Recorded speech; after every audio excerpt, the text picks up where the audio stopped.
What is going on, everybody? It's Alex coming back at you with another video. And today I'm going to be doing episode 2 of Let's Talk About That. And that is going to be talking about Kyle Hamilton. Is he and his safety in general worth a top 10 pick? So in today's video, we're going to be going over the teams that might be able to go get him, and the guys who they probably could be taking instead, and overall verdict of whether it should be worth it or not. So if you guys do enjoy this series, feel free to stick around, like, comment, subscribe if you are new, because you got content coming out almost every single day that I'm not searching for an apartment. And if you guys are searching for apartments, you guys know exactly the stress that I'm talking about. But without further ado, we're going to be having a 2-round mock, actually a 3-rounder coming out possibly within the next day or two.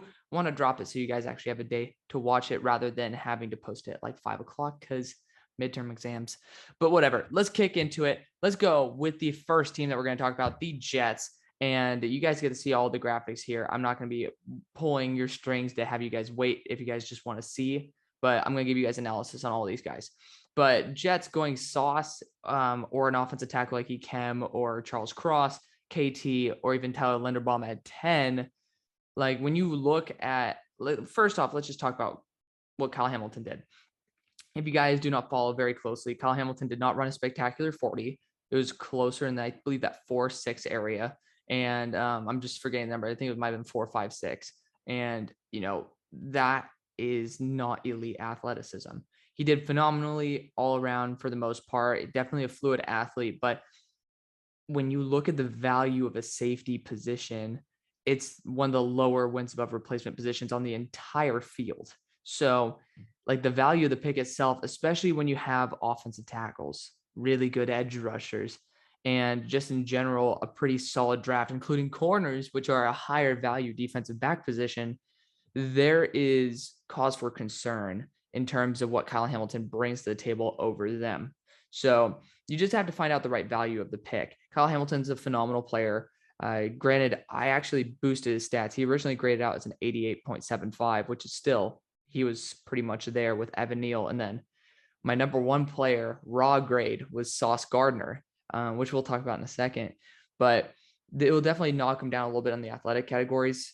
I did see some spots on tape where I didn't really want to call him out for it, but there was, I believe, a play against, it might have been Florida State.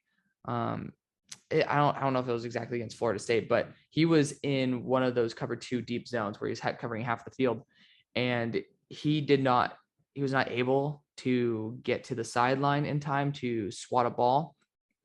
I think that was actually, that was against USC, and that was the play he got hurt, funnily enough. But yeah, he just wasn't able to make the play. And that was just a really unfortunate thing, is that there were some limitations. The guy is incredible. There's no doubt about it. He still is worthy of a early to mid first round pick. But when you think about it, I started noticing that he gave a lot of ground very early, and it kind of got me to feel a little bit weird about it. He was about 25 yards off the line of scrimmage when he was playing deep. And I didn't know why, because I thought that he had extreme athleticism, that type of deep speed you're talking about. But when he made that play against Florida State, you saw that the high level IQ, the good athleticism in terms of the burst he has, and basically the distance he had from the quarterback, so more airtime, was the reason he was able to make those plays. Again, still arguably a top 5 player in this class. But when you factor in the fact that now he's a safety as well, so it's not very valuable, and he's not going to be one of those guys who are just like DK Metcalf, insane freaks of nature, it definitely brings into question whether he's going to be worth it over these type of players, which let's get into it. So I want to talk about that really quick. But yeah, with the Jets, we're talking about Sauce, offensive tackle like Ikem Ekwonu or Charles Cross, KT, Linderbaum at 10. I mean, again, even Linderbaum is probably going to fall quite a bit because of his arm length. I honestly don't think it's that insane. He has small arms. Okay, it's how you use it. He's also short. So his distance from him to the target, like you think of a big guy leaning over to engage with him, he's going to be a lot closer. It's going to be a shorter distance. Regardless, we don't need to go into the physics and all the geometry of the shit. I still think that when you factor in, as we almost have something fall over, gotta love it.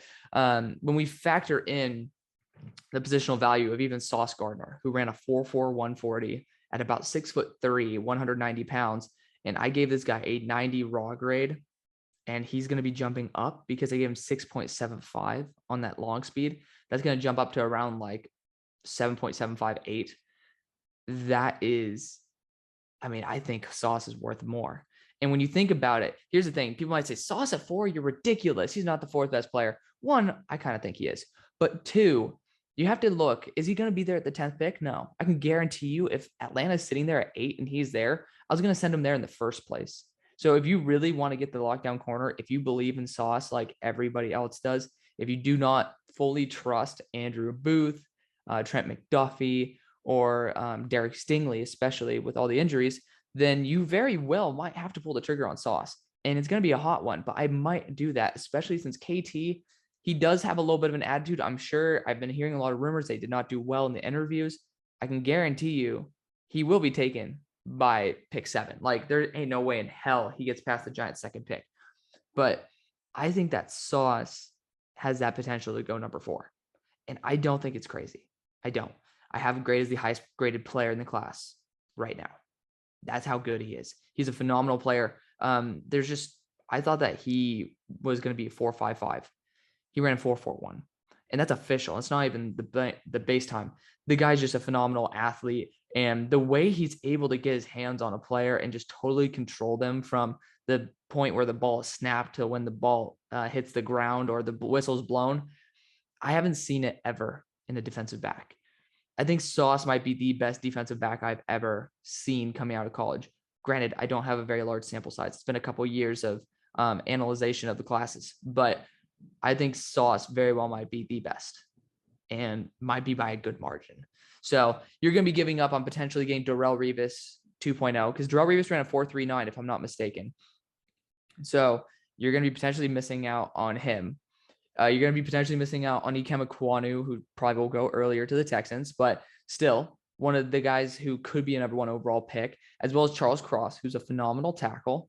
You're going to be missing out on KT, who is a phenomenal number 1 overall quality type of pass rusher. And then even at number 10, you're giving up on potentially continuing to strengthen in your line with Tyler Linderbaum. So there's definitely a lot of concerns here. Do I think I would take Kyle Hamilton over all of them? No. At pick 10, we can talk about it. Definitely. 100%. I think so. Because I think the talent right there transcends the value. But at number 4, not even a chance. Not anymore. Lions going and with Kyle Hamilton at 2, I thought was bullshit in the first place. And that's when I thought Kyle Hamilton was a unicorn. He was one of those guys who were just on another level. So, I think that when you factor in Ikem Ekwonu even as a potential guard candidate, which could move to tackle with Taylor Decker.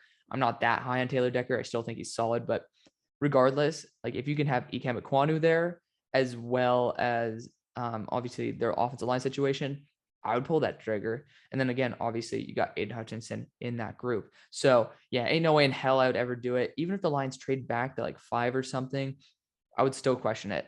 Then the Eagles, I wanted to toss in something that a team could trade up for. I 100% think that if you're able to maybe package, so maybe 15 and 19 for let's just say pick 10, and then maybe a next year first. We're throwing out numbers here. This ain't serious. Because I know that you guys might want to acquire future draft capital. That would be totally worth it in my books. When you look at it, Jermaine Johnson, you could talk about the McDuffie, Booth, as well as even, should we start talking about Tariq Woolen up in this category? And Karlaftis? I think it's worth potentially missing on all 3 of those prospects just to be able to get Kyle Hamilton, because I think Kyle Hamilton's phenomenal.